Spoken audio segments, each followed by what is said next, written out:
Good afternoon. My name's Debbie. I came to some realizations the other day, and I may have to make this a two-part video because it may end up being too long to upload. I'm new to all of this, so I don't know all the ins and outs, but here we go. I have a sister.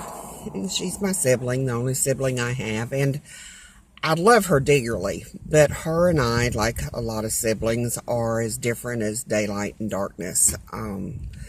There's just everything about us is totally different. I have at various times said, we must have had different milkmen because we're that different on numerous topics. But anyhow, she's a Democrat. I'm a Republican. She talks about caring about the environment and stuff, and in many ways, she does, and I get it. I think we need to be good stewards. I'm not a tree hugger. I think between mankind having something to drink, to be able to live, and some little tiny, almost extinct fish getting to survive, mankind gets the water, not the little fish. Okay. Yeah, not everybody will agree with me on that. There'll be people who won't be happy to hear me say that, but that's the way I think. We're all entitled to opinions, and we all have them, and that's called humanity.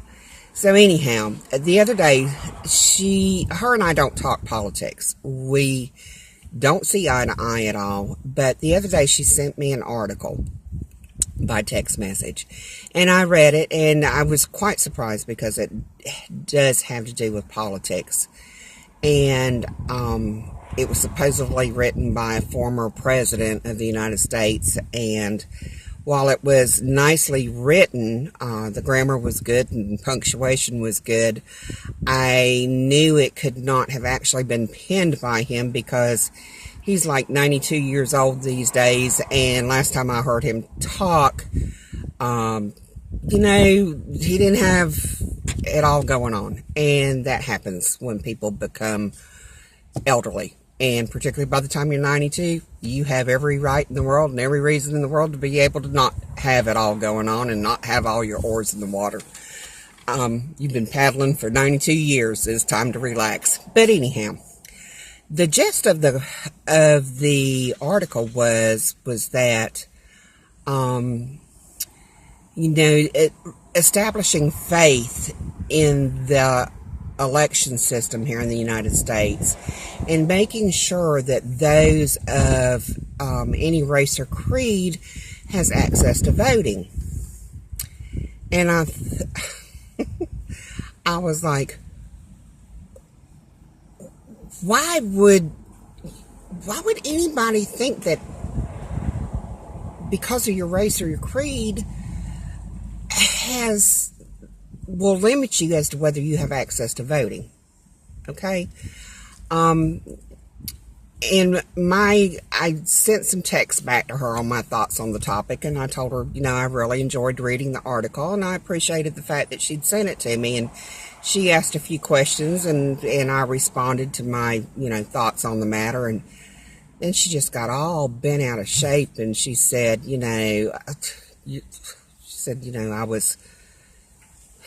I don't know if it was narrow-minded or I had thrown in my political beliefs.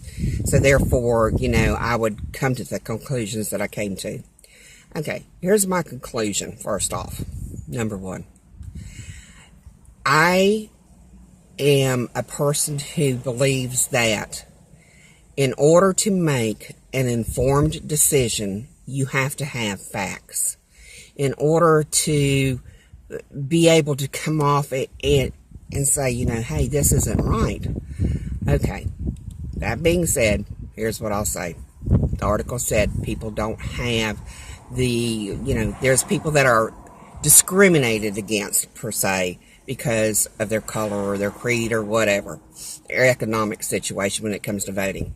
I say hogwash. No. The reason why I say it is for numerous reasons, which I'll get into later, but I know for a fact that in every county and state and city across the United States of America, every political party, at least with the Republicans and Democrats, they have people who get out there and they go around and they pick up people and they take them to the polls so that those people can vote. If they don't have a ride, there's somebody that's going to take them to the poll. It's called getting out the vote. Okay? Some of you have heard of that, some haven't. Alright, so there's no reason. The other thing is absentee ballots. If you're going to be out of town on election day, in the town that you live in, where you're registered to vote, you can request an absentee ballot from the supervisor of elections office. They will send one to you. You fill it out. You can either hand deliver it back to them or you can mail it back to them, and it has to be back within a certain period of time prior to the election in order for your vote to be counted. So there is absolutely no reason why somebody cannot vote. As far as, stopping voter fraud, that is going to be controlled at the polls, at the precincts. If everybody has a voter's registration card, and I live in Florida, so we're issued a voter's registration card when we register to vote. However, we're not required to show it. All we're required to show is our driver's license with our picture on it, which I think is, forgive me, asinine. Why have the card if it's not necessary? If a picture ID is necessary, let the supervisor of elections, when they issue you a voter's registration card, let them have your picture on it. Those are free to voters, and those who don't have money, the poor, the disadvantaged, the economically depressed, can all have a voter's registration card with their photo ID on them, just like our driver's license does. So there's really no reason for somebody to not be able to vote, okay? Unless you're in a coma, you've died, you're terribly, terribly ill and in the hospital, and it's all unexpectedly. We all have opportunity to vote, okay? The other thing is, I lost my train of thought.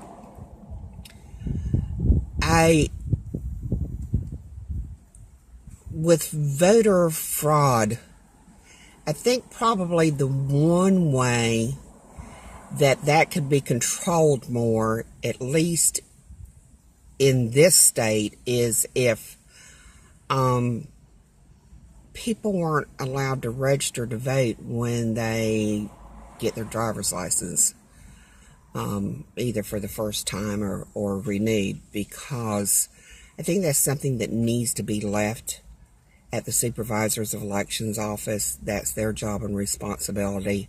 They have access to make sure that they have the resources to look up and make sure that that person lives in the state and the county that they're registering to vote, okay? I happen to live in a county close to Gainesville, Florida.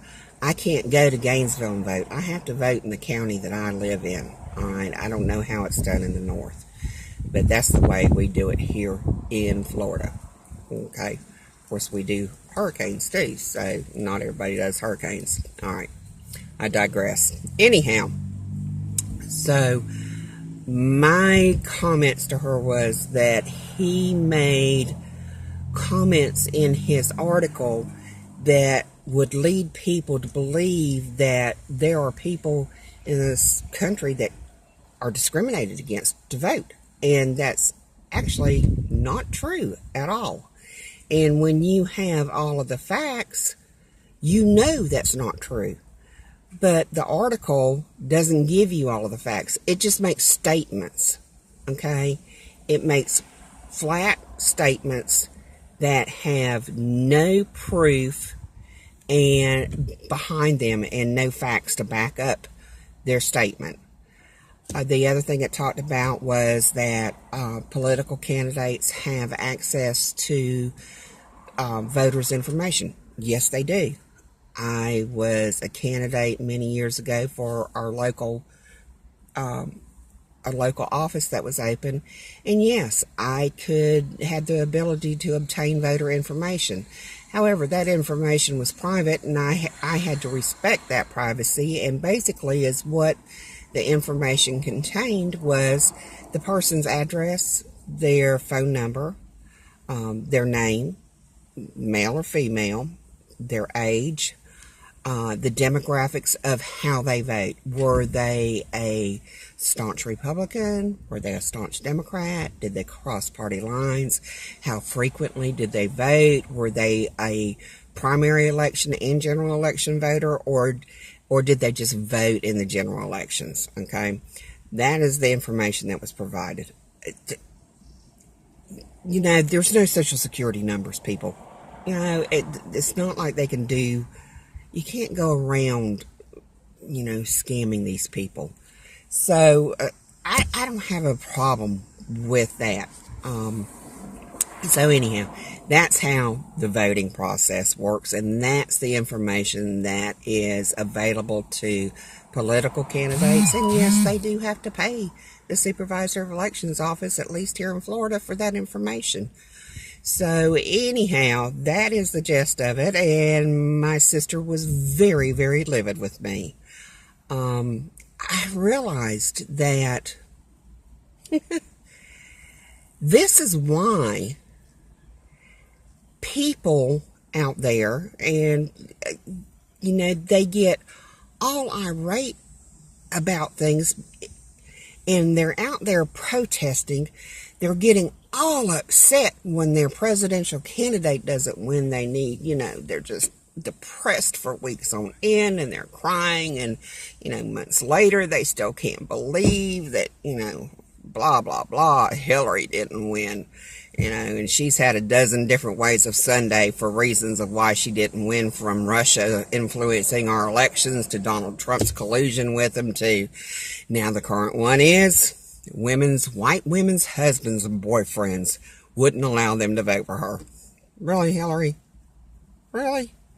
You really think women are that stupid? Okay, well, I don't think we are. But anyhow, this is what creates confusion and problems in our country, is the lack of information. The suggesting by media, whether it's journalists or news reporters or anybody else, that this is happening, but they don't give you all the real details.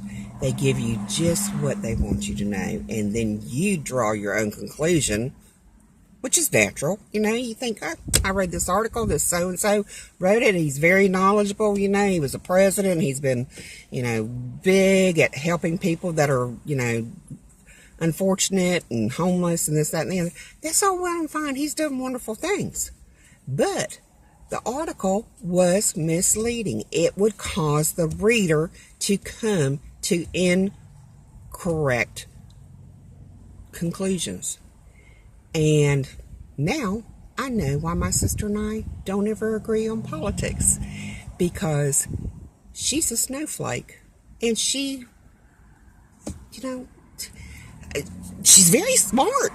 She has a college education. She has a degree. She graduated with honors from college. She's bright. She's intelligent. And she's very articulate. And she is typically a person that will ask so many questions that most people get tired of listening to her and talking to her, because she'll question you to death. Why? She just goes blindly along with something like this without questioning anything. It just baffles me. And the fact that I tried to educate her on what actually takes place, then it ticked her off, and she said that, you know, yeah, blah, blah, she's stupid, I know more than her, and blah, blah, blah, and, you know, I know more than this former president. And I was like, oh, dear God, give me a break. Let me please just run away from home. But you know what, people? When somebody says something or writes something or you hear something, try to do your best to research the topic before you jump off the building into a tangent and start, getting upset with everybody or rioting in the streets or whatever, okay? Education about topics is good. It allows you to have a more intelligent conversation with other people. Maybe not with that person right there, but with other people. So, anyhow, I'm off of here, and be kind, be sweet, stay safe, love your fellow man, and let's make America the best place we possibly can to live in and for our children and the future. Bye-bye.